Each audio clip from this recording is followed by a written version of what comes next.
اس کے بعد آیت نمبر 125 اللہ تعالیٰ فرماتے ہیں وَإِذْ جَعَلْنَا الْبَيْتَ مَثَابَةً لِلنَّاسِ وَأَمْنًا وَاتَّخِذُوا مِن مَّقَامِ إِبْرَاهِيمَ مُصَلًّى وَعَهِدْنَا إِلَىٰ إِبْرَاهِيمَ وَإِسْمَاعِيلَ أَن طَهِّرَا بَيْتِيَ لِلطَّائِفِينَ وَالْعَاكِفِينَ وَالرُّكَّعِ السُّجُودِ. یہ آیت نمبر 125 تھی. اس کا ترجمہ کر لینے سے پہلے آیت نمبر 124 کے مفردات کے اوپر گفتگو نہیں ہو سکی. تو ابتلا کا معنی کیا ہے؟ آزمایا، امتحان لیا. کلمات کلمہ کی جمع ہے، کئی چیزیں، کئی امور. فَأَتَمَّ اس نے پورا کیا. کس نے؟ ابراہیم نے. ہن ان چیزوں کو.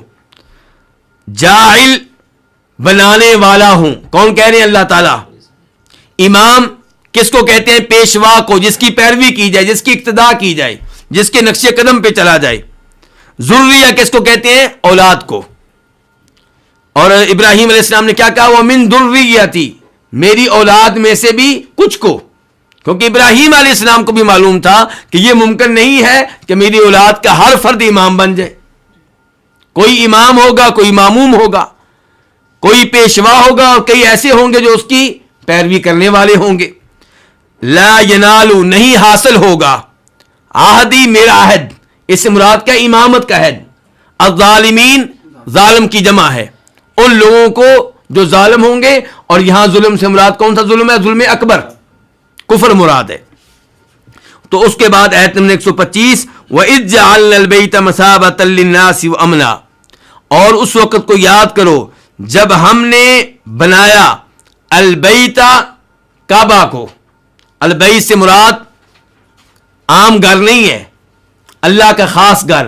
تو پھر کون سا ہوا؟ عہد ذہنی، یعنی کہ وہ گھر جس کے بارے میں مخاطب جانتے ہیں، سننے والے جانتے ہیں کہ جو اللہ کا خاص گھر ہے، اور مراد کعبہ شریف ہے. اور جب ہم نے کعبہ کو بنایا مثابۃ للناس، لوگوں کے لیے بار بار آنے کی جگہ، لوٹ لوٹ کر آنے کی جگہ. وَأَمْنًا، اور ہم نے بیت اللہ کو کیا بنایا؟ بیت امن بنایا. وَاتَّخِذُوا مِن مَّقَامِ إِبْرَاهِيمَ مُصَلًّى، اور تم بناؤ مقام ابراہیم کو نماز کی جگہ. تم بناؤ ابراہیم کے کھڑے ہونے کی جگہ کو جائے نماز. اور ہم نے تاکیدی حکم دیا ابراہیم کو اور اسماعیل کو کہ تم دونوں پاک کرو میرے گھر کو طواف کرنے والوں کی خاطر، اور اعتکاف کرنے والوں کی خاطر، اور رکوع و سجود کرنے والوں کی خاطر. وَإِذْ جَعَلْنَا، ہم نے بنایا. کہنے والے کون ہیں؟ اللہ رب العزت. اور اللہ تعالیٰ ایک ہیں، لیکن اللہ تعالیٰ تعظیم کے طور پہ کہہ رہے ہیں کہ ہم نے بنایا. اور اللہ سے بڑھ کر کوئی ایسا نہیں ہے جسے عظمت کے یہ الفاظ جچتے ہوں، جس کے لیے مناسب ہوں، جس کے لیے زیبا ہوں. البیت، اس کے بارے میں گفتگو ہو چکی کہ کون سا عہد ذہنی کا. مثابتاً ظرف ہے، بار بار لوٹ کر آنے کی جگہ، صاب یسوبو سے. وَأَمْنًا، اور باعث امن، بنیادی طور پہ یہ مصدر ہے. وَاتَّخِذُوا، یہ فعل امر ہے کہ تم بناؤ. کس کو بناؤ؟ مقام ابراہیم کو. مقام یہ بھی ظرف ہے، کھڑے ہونے کی جگہ. تو مقام ابراہیم سے مراد کیا ہے؟ اس کے بارے میں دو قول ہیں. پہلا قول یہ ہے کہ مقام ابراہیم سے مراد وہ پتھر ہے جس پہ ابراہیم علیہ السلام کھڑے ہوتے تھے بیت اللہ کی تعمیر کے موقع پہ، جس کے اوپر چڑھ کر وہ بیت اللہ کی تعمیر کرتے رہے، اس پتھر کو مقام ابراہیم کہتے ہیں. اور دوسرا موقف یہ ہے کہ مقام ابراہیم سے مراد عبادت کے وہ مقامات ہیں، عبادت کی وہ جگہ ہیں جہاں جہاں ابراہیم علیہ السلام عبادت کے لیے گئے. دوسرے قول کے مطابق مقام ابراہیم سے مراد کیا ہوگا؟ میدان عرفات، مینا، مزدلفہ، مطاف، صفا مروہ، اور اس قسم کے وہ مقامات جہاں پہ ابراہیم علیہ السلام اللہ کی عبادت کے لیے گئے. تو یہ دو قول ہیں. مصلی یہ بھی ظرف ہے، نماز پڑھنے کی جگہ. عہدنا الہ، ہم نے تاکیدی حکم دیا. ان تفسیریہ ہے، کہ کیا حکم دیا؟ طاہرہ، یہ فعل امر ہے اور دو کے لیے، تثنیہ کے لیے، تم دونوں پاک کرو، بیتیا میرے گھر کو، للطائفین، طائفین جمع ہے کس کی؟ طائف کی، طائف طواف کرنے والا، العاکفین عاکف کی جمع ہے، اعتکاف کرنے والا، اللہ کی عبادت کے لیے قیام کرنے والا، الرکع راکع کی جمع ہے، رکوع کرنے والا، السجود ساجد کی جمع ہے، سجدہ کرنے والا۔ تو اللہ تعالیٰ اس آیت میں بتا رہے ہیں کہ اللہ تعالیٰ نے بیت اللہ کو لوگوں کے لیے مثابہ بنا دیا، یعنی کہ لوگوں کے دلوں میں بیت اللہ کی محبت ڈال دی۔ لوگ بیت اللہ میں آتے ہیں عمرہ کرنے کے لیے، حج کرنے کے لیے، طواف کرنے کے لیے، اور اس سے ان کا دل نہیں بھرتا۔ جو ایک دفعہ عمرہ کرتا ہے وہ چاہتا ہے دوبارہ عمرہ کروں، جو ایک دفعہ حج کرتا ہے وہ چاہتا ہے دوبارہ حج کروں، جو ایک دفعہ طواف کرتا ہے وہ چاہتا ہے دوبارہ اللہ مجھے موقع دے تو میں دوبارہ طواف کروں۔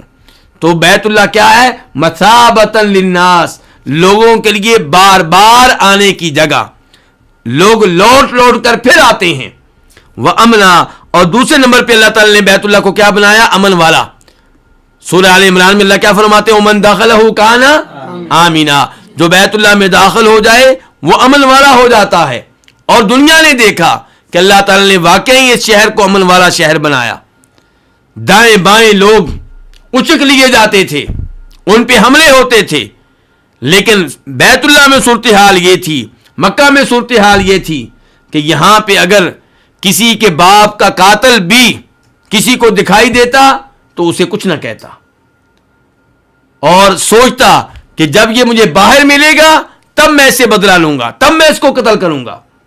اور آپ یہ بھی جانتے ہیں کہ جب اللہ تعالیٰ نے اس جگہ کو امن والا بنایا تو پھر یہاں پہ کسی شکار کو بھی تنگ کرنے کی اجازت نہیں تھی۔ تو یہ امن والا شہر ہے۔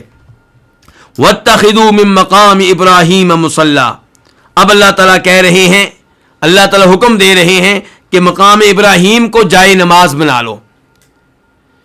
یہاں پہ کون سی چیز پھر مراد ہے؟ مقام ابراہیم سے مراد کیا وہ پتھر ہے جس پہ کھڑے ہو کے ابراہیم علیہ السلام بیت اللہ تعمیر کرتے رہے، یا اس سے مراد وہ مقامات ہیں جن مقامات میں ابراہیم علیہ السلام نے اللہ کی عبادت کی، حج کے موقع پہ مینا، مزدلفہ، عرفات وغیرہ جاتے رہے؟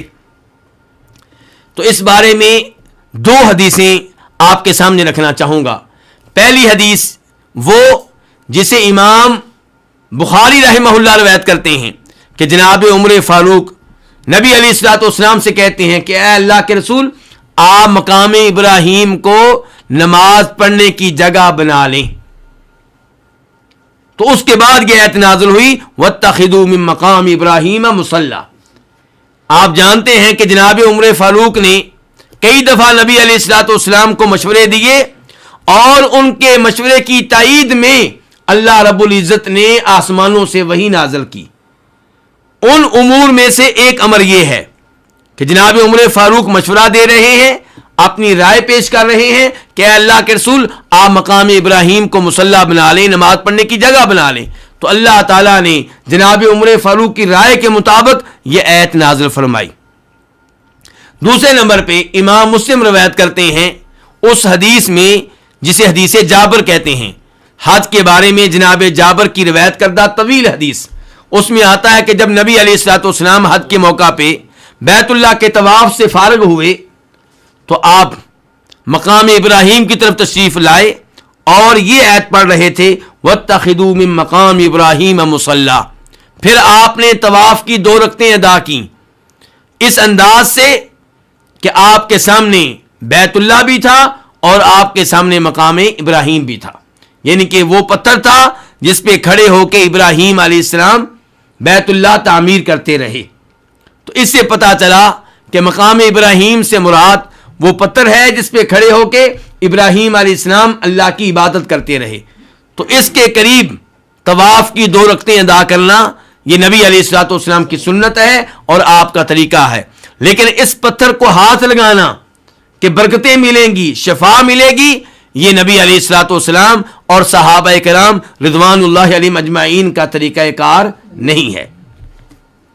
وَعَهِدْنَا إِلَىٰ إِبْرَاهِيمَ وَإِسْمَاعِيلَ، اور ہم نے تاکیدی حکم دیا ہم نے وصیت کی ابراہیم کو اور اسماعیل کو کیا کہ ان طاہرا بیتیا کہ تم دونوں میرے گھر کو پاک کرو، میرے گھر کو پاک کرو۔ اس سے اس گھر کی عظمت کا پتہ چلتا ہے، اس گھر کے شرف کا پتہ چلتا ہے۔ اللہ تعالیٰ کہہ رہے ہیں میرا گھر، تمام مساجد اللہ کے گھر ہیں، لیکن بیت اللہ کعبہ یہ اللہ کا خاص گھر ہے، اور اس کے خاص ہونے کا علم ہمیں ان الفاظ سے ہو رہا ہے کہ اللہ تعالیٰ ابراہیم علیہ السلام اور اسماعیل علیہ السلام سے کہہ رہے ہیں میرے گھر کو پاک کرو، میرے گھر کو پاک کرو۔ کس چیز سے پاک کرو؟ ہر طرح کی گندگی سے، اسے پاک کرو شرک سے، اسے پاک کرو بت پرستی سے، اسے پاک کرو بتوں سے، بتوں سے اس کو پاک رکھو، اور ایسے ہی نجاست سے غلاظت سے اس کو پاک رکھو۔ تو ہر گندگی سے اس گھر کو پاک رکھنا ہے۔ اور یہاں پہ پیغام ہے اہل مکہ کے لیے کہ تم اپنی نسبت کرتے ہو ابراہیم علیہ السلام کی طرف، اور تم فخر کرتے ہو کہ ہم ان کی اولاد میں سے ہیں۔